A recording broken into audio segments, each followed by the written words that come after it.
Welcome to Bookish and Beyond, where nonfiction comes to life. In each episode, we break down the world's most impactful books, from self-help to biographies. We dive into key takeaways, author insights, and modern parallels. Want more? Subscribers get exclusive access to our book summary, study guide, and timeline PDF, everything you need to go deeper. Hit subscribe and turn on notifications so you never miss an episode. Let's explore the books that change the way we think. This is Bookish and Beyond.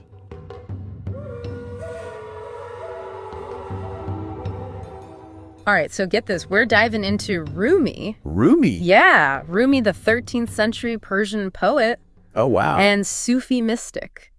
Yeah, his words, they just seem to echo across, centuries, you know? I know exactly what you mean. And we've got these excerpts from Say Nothing, poems of Jalal al-Din Rumi in Persian and English. Okay. And it's from the Internet Archive. Gotcha. And it's wild how, his poetry still resonates with people all over the world.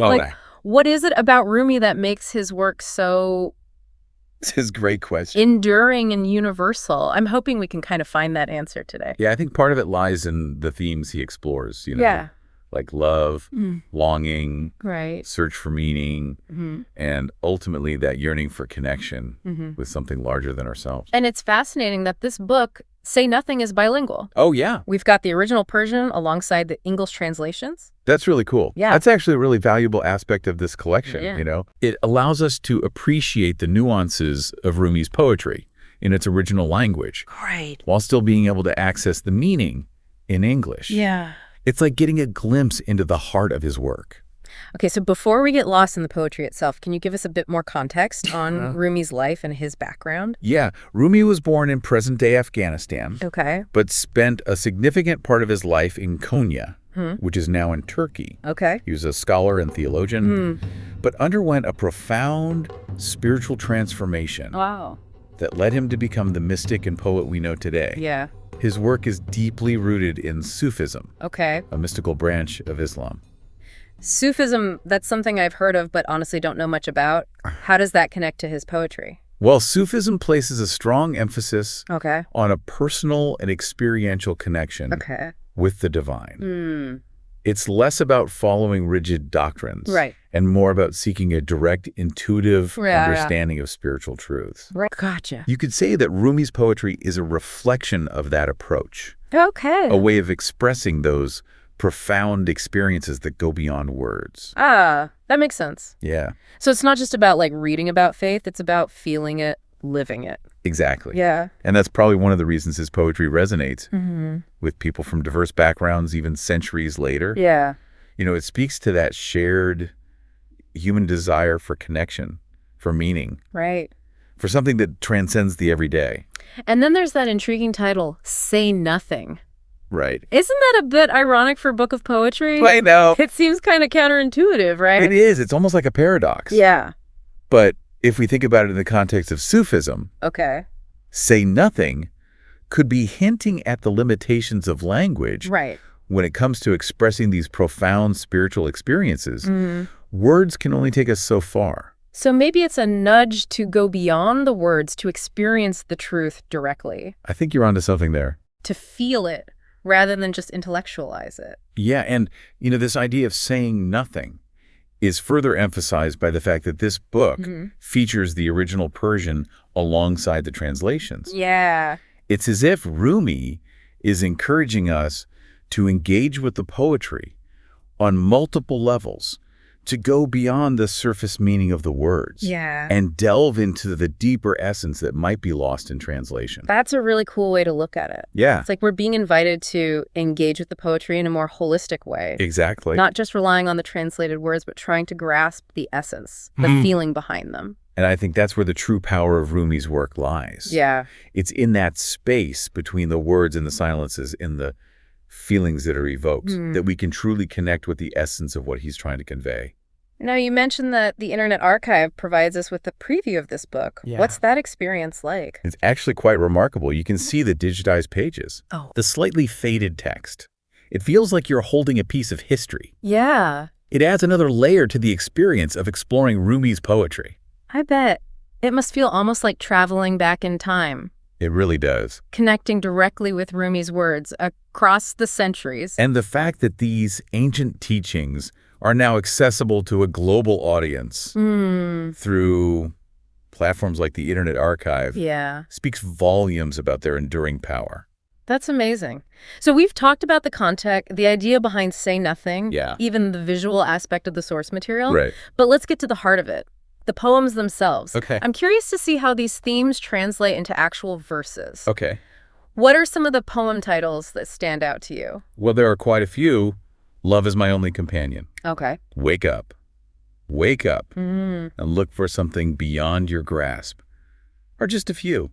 Wow. Even the titles alone are so evocative, aren't they? They really are. Each one seems to offer a glimpse into a different facet of Rumi's teachings, and they're all so intriguing. I know, right? Love is my only companion. What does that even mean in the context of Rumi's work? That one really piqued my interest. That's a great one to start with. And you know, it perfectly encapsulates this recurring theme of love's transformative power. Let's dive into that. What exactly does Rumi mean by love in this context? Welcome back to our Rumi deep dive.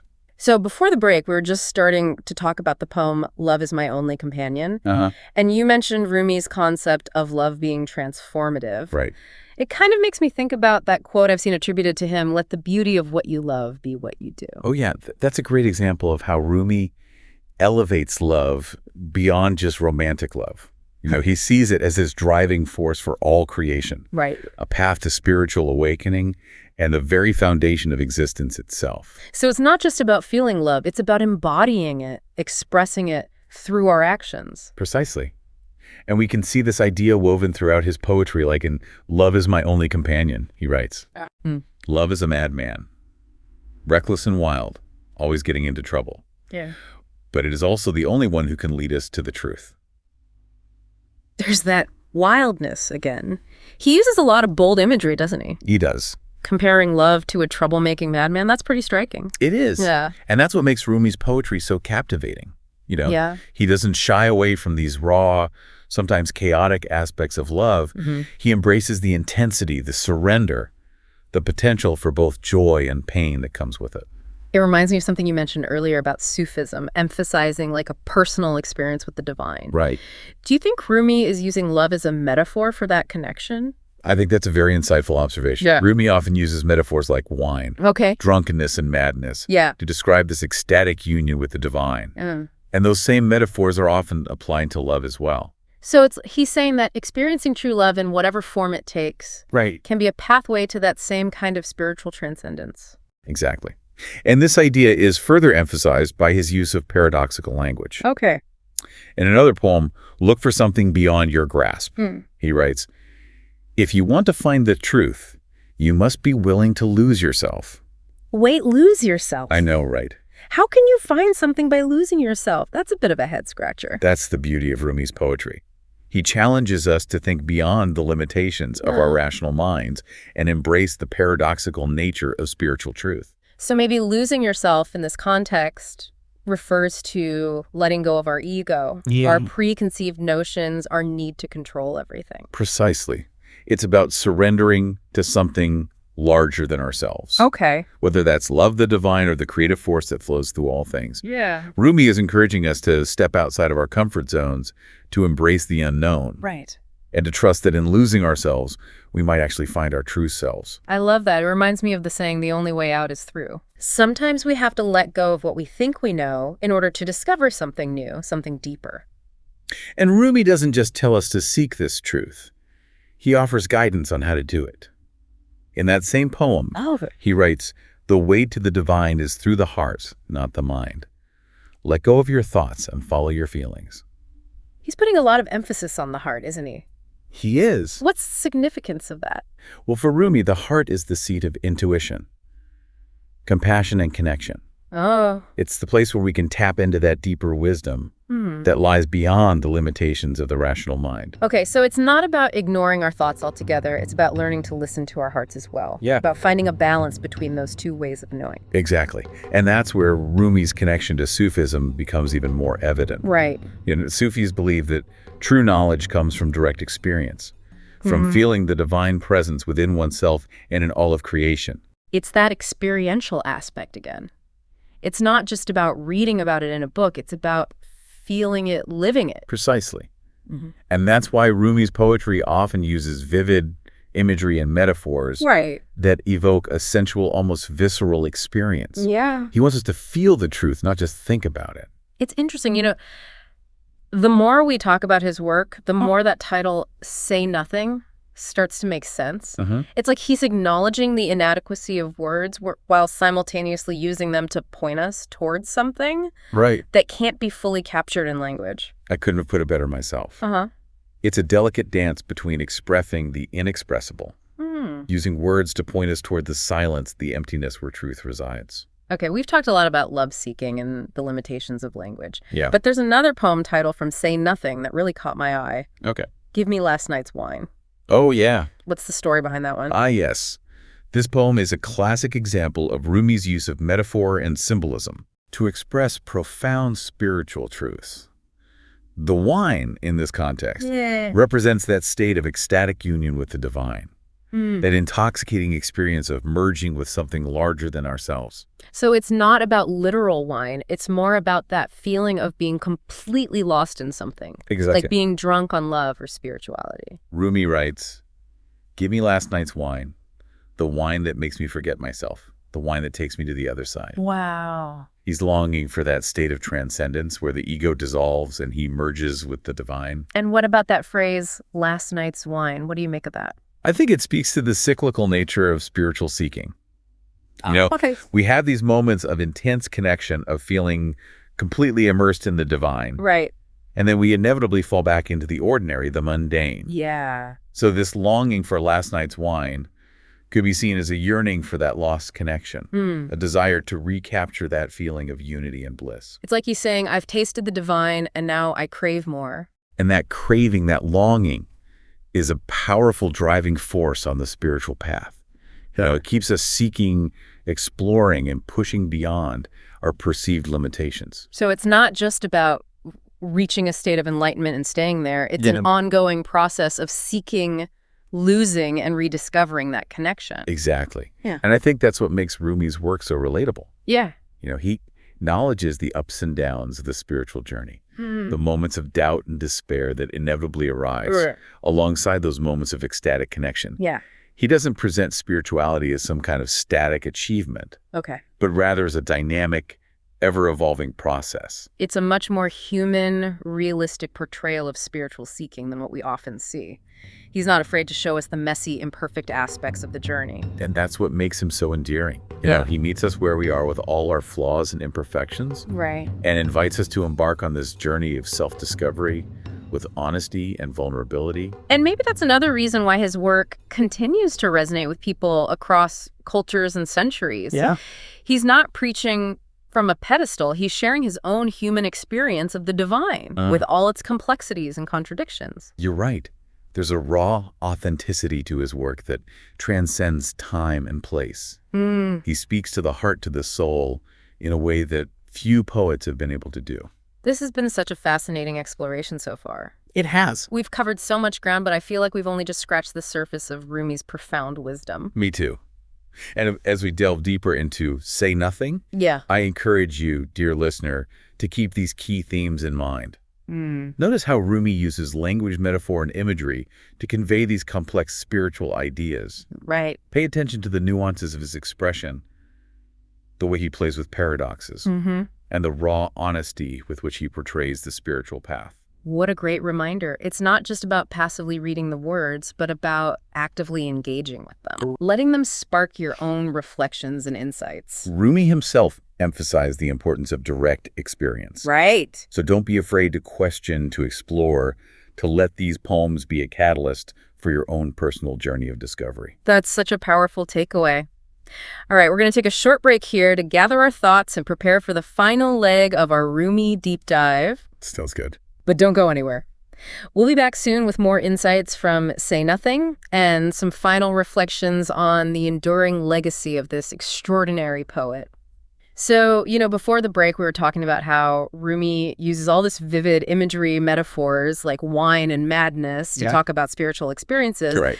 But it's such a contrast to that simple title, Say Nothing. It's got me thinking. Well, what's fascinating is that the title doesn't actually come from Rumi himself. Oh, really? It was chosen by the translators for this particular collection. Oh, wow. So it's almost like they're adding another layer of interpretation, prompting us to consider the limitations of language, even as we're engaging with these translated words. Oh, wow. I didn't realize that.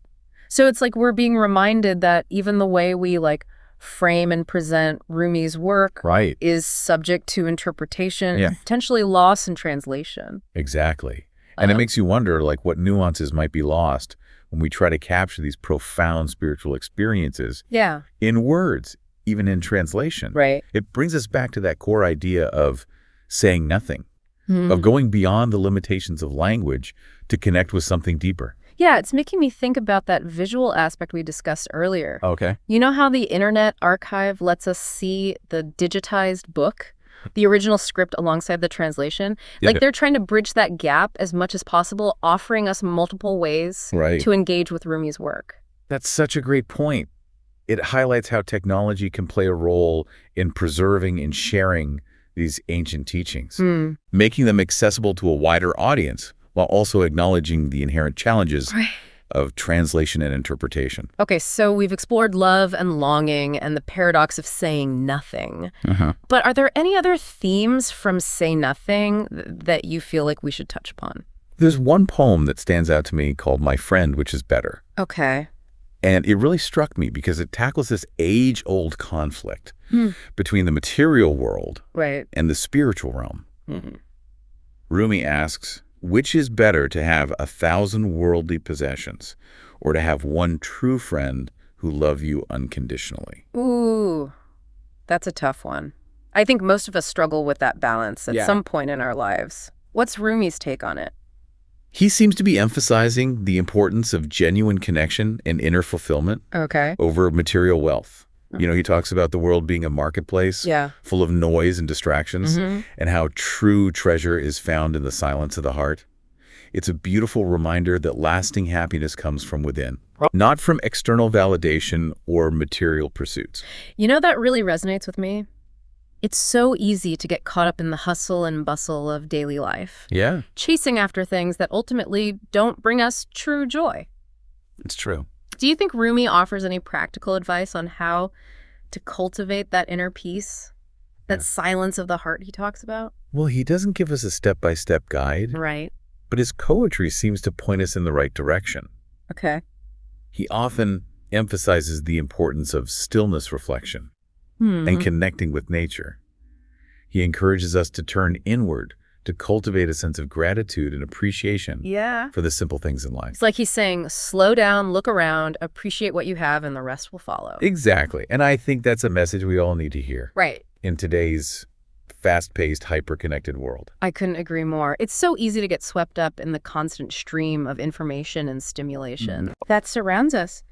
We forget to take a moment to just breathe, to be present, to connect with that deeper part of ourselves. And that's where Rumi's poetry can be so transformative. Right. It invites us to pause, to reflect, to reconnect with our hearts and souls. Yeah. It offers a pathway to that inner peace and contentment that we all crave, regardless of our external circumstances. It's amazing how his words, written centuries ago, still hold so much power and relevance for us today. It really is.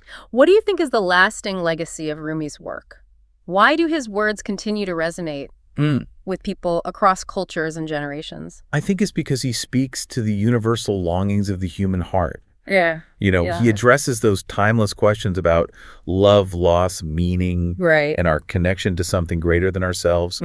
He reminds us that we're not alone in our struggles. Right. That there's beauty and wonder to be found in the midst of suffering. Yeah. And that love is ultimately the force that binds us all together. He gives us hope, inspiration, and a sense of belonging.